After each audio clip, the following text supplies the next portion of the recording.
Hi guys, Crypto Mark here. Just have a different topic to talk about today to what I usually talk about on my crypto channel. Obviously, I am a Toncat, big advocate of Toncat, TSE, the Ton ecosystem. Money has flown a little bit out of Ton at the moment, and that's likely, in my opinion, to do with the fact that Solana is thriving and booming. And therefore money seems to have gone back to the Solana meme coin merry-go-round, and that's fair enough, but I do strongly still believe that funds will flow back into Ton and the Ton ecosystem, and TCAT will be up there as #1 meme coin, I do believe.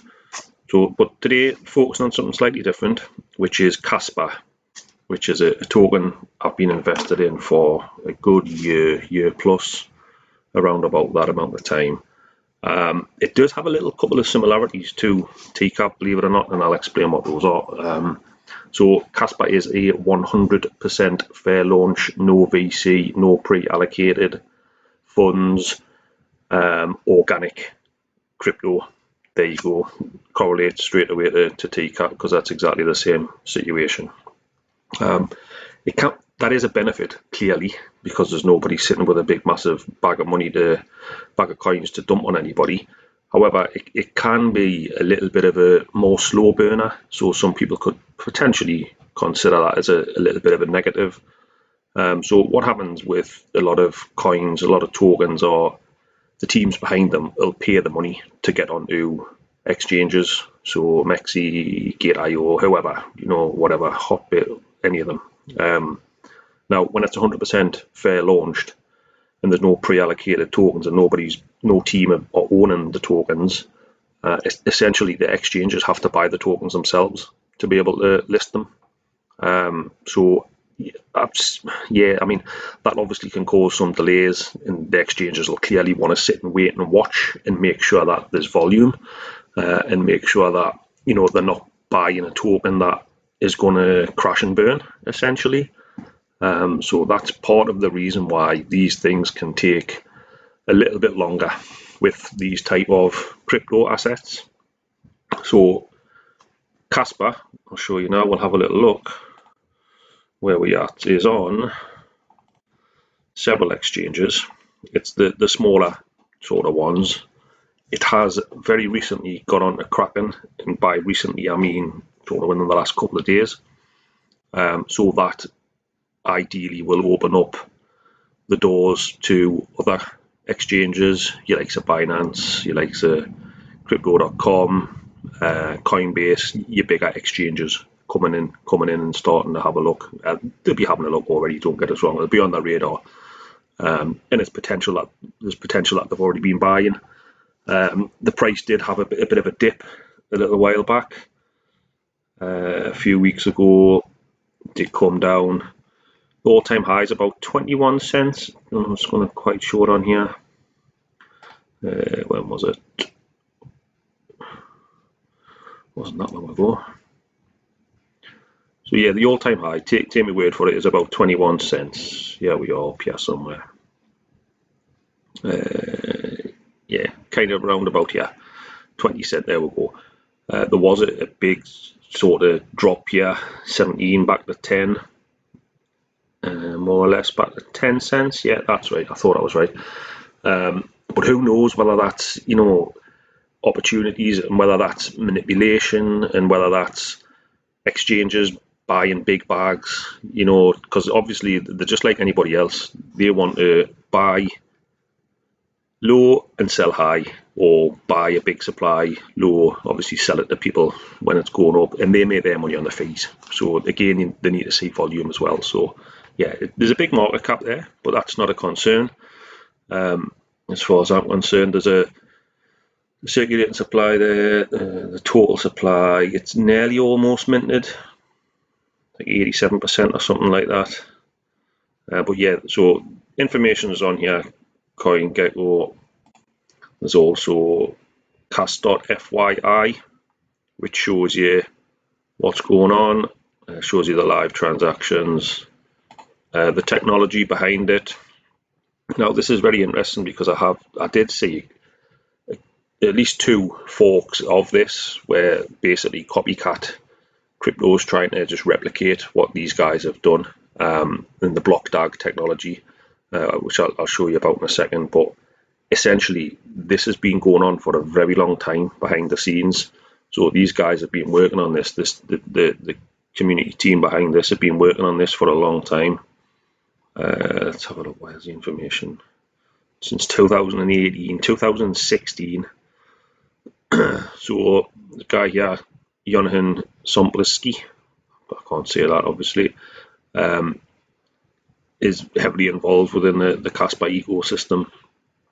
There are rumors out there that some of these guys are potentially people who were involved with Bitcoin originally. And this has been touted a little bit as a Bitcoin 2.0, if you like. Basically, Bitcoin, but better in a sense of quicker, cheaper fees, transactions.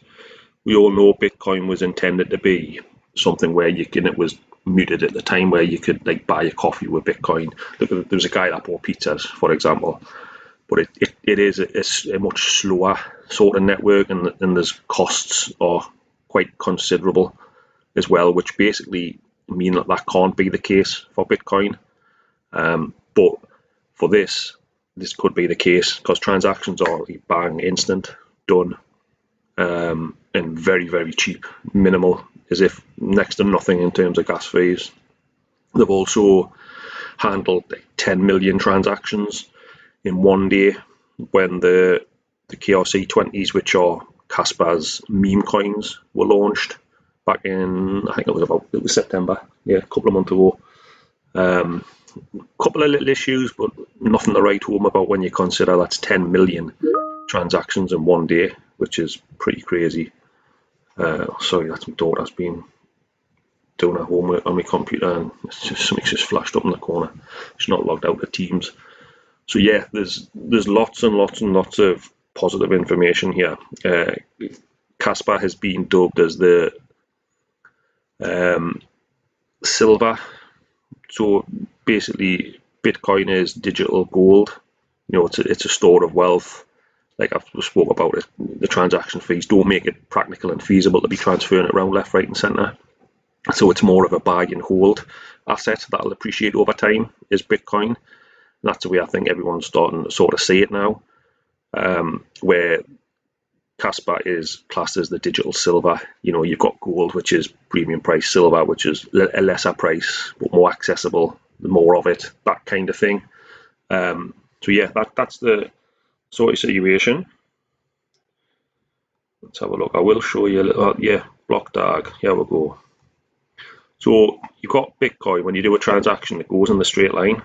The transactions just complete one after each other, where block DAG structure is more of a splatter effect pattern where they all join up.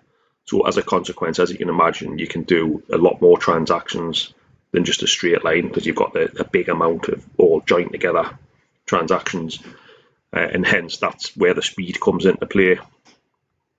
What else was I going to have a look at for you? KRC20 tokens. Again, this is another mega bullish part of the ecosystem.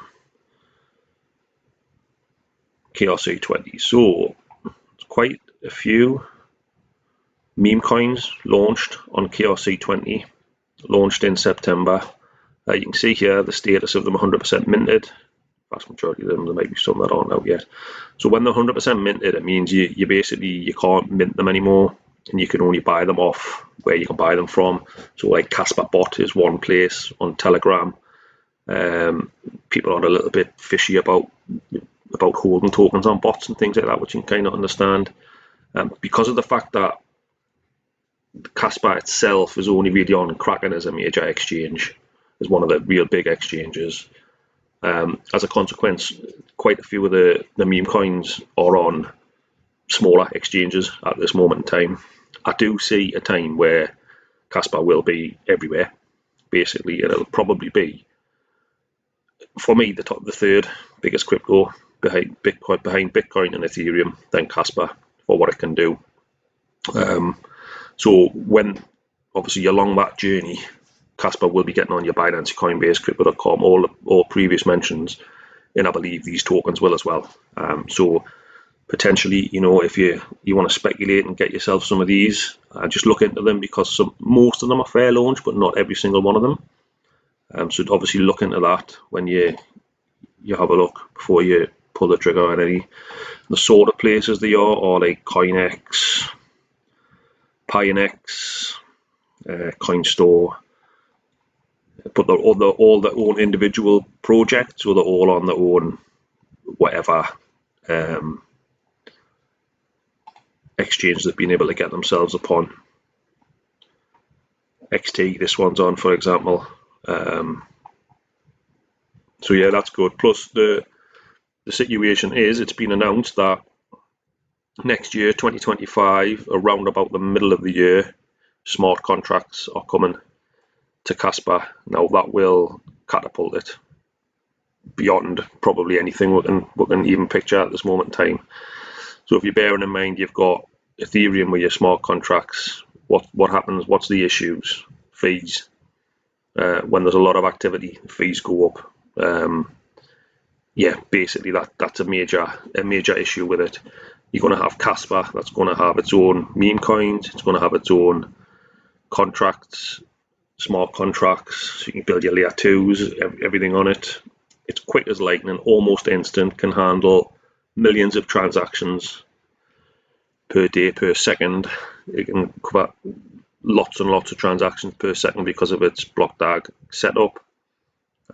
It's fully in people's hands, or it's being minted as well. Obviously there's still some supply out there, but there's nobody that's got a lot that they've been sort of gifted.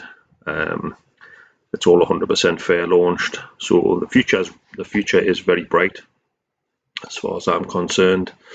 If you look at some people on YouTube, which I've looked at, the prices vary from $5, $10, $2 within this bull run, $50. You always get them wide ranging speculative shouts, but you're looking at 16 cents at the minute. That's what it is. But obviously this is not financial advice of any sort or type. Do your own research, look into it yourself, and just see what you want to do. If you're interested, or just put it on your watch list, keep an eye on it. But a major part of why I was very interested in it was the amount of time and development that's gone on before it was launched and before it's become well known. Means that any of these people copying, it's going to be a flash in the pan copy, because you haven't got this experience, you haven't got this know-how, you haven't got the full ins and outs. You can copy it, but then you could copy a branch of it off a fork, but then how do you don't have the savviness, the knowledge to go about anything that might crop up along the way.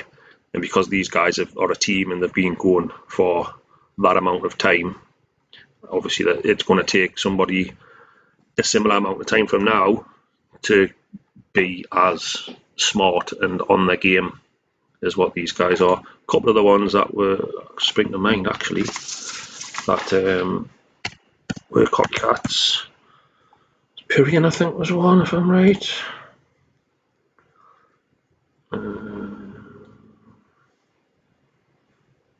Pyrian, let's have a look.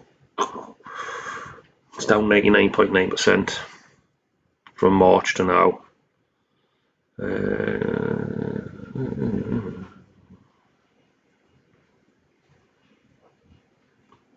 Yeah, I'm almost certain that's one, and look, it's just completely crashed and burned.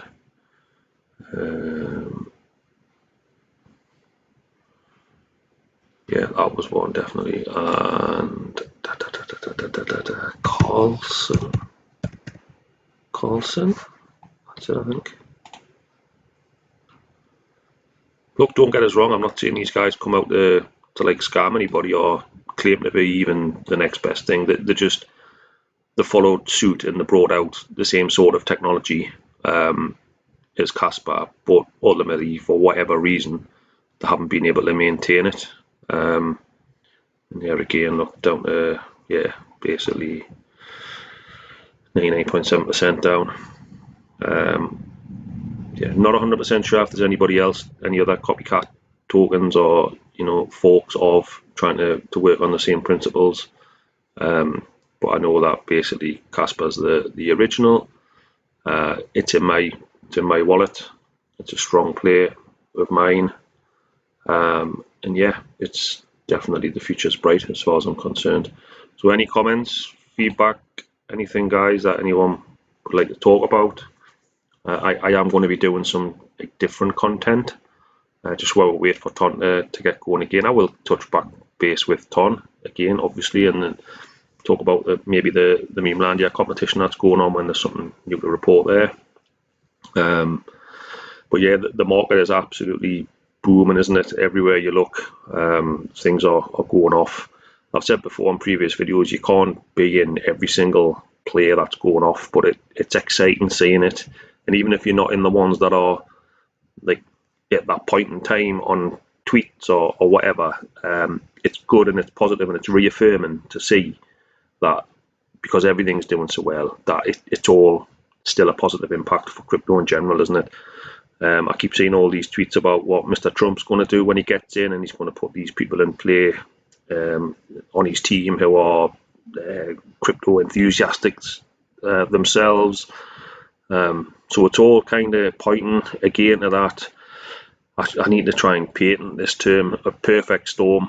Obviously, I say it all the time, but that's the way I'm seeing things shaping up. Everything is just building up to a massive crescendo at some point where crypto really does come into play. Look at the likes of XRP. That's going absolutely mental at the minute. Yeah, all considering where things were a year ago, 6 months ago, lawsuits hanging over you, and exchanges worried about the SEC coming for them, and all the things that have gone on.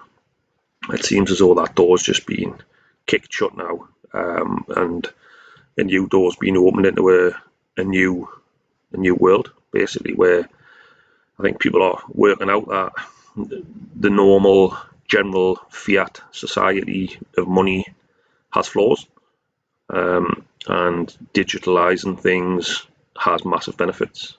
So it's just a case of more and more people waking up to that and getting themselves involved, which is slowly but surely happening. And yeah, it's positive, and it's the way it needs to go. Things move on, things develop, things evolve, things need to always get better and strive to get better.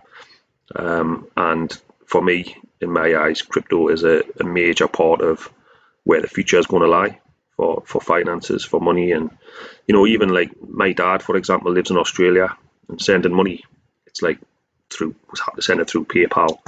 But like sending money backwards and forwards between banks across the world, it's not easy to do. None of it's easy. There's fees and there's red tape, and everything just needs an overhaul, really. So, but potentially, if my dad was crypto savvy, I could send him Kaspa for the same amount of money. Do you know what I mean? Fees are next to nothing. Get it straight away. There'll not be these WhatsApp messages going backwards and forwards. Did you get that money? Did you get that money? And stuff like that. So, yeah, it's all about just making things smarter and simpler and easier for people. But it's just that educational piece of people seeing the light and seeing the benefits, and then starting to make that move across. So yeah, that's enough. I've rambled enough now, I think. So thanks, guys. Appreciate you watching, and please like, comment, subscribe, all those good things, and I'll see you next time. Cheers.